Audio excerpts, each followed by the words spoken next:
Hi friends! Hi! My name is Shiti and I teach children how to read and write English and Setswana. On today's video, I'm with my lovely student here. We're going to be doing the 3-letter words. Are you ready? Yes. But before, we're going to do the short vowel sounds. Let's go. A, E, I, O, U. Now, A changes the sound to E, and U in English is A.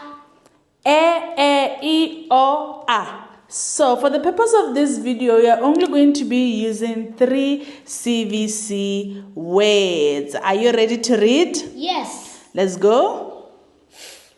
Ox, fox. Fox. The next word. R, E, D, red. And the last word will be A, T, cat. fox, Fox, red, red, cat. cat. And if you have loved this video, make sure you give it a thumbs up, subscribe, and I'll see you on another one with one of my lovely students. Bye!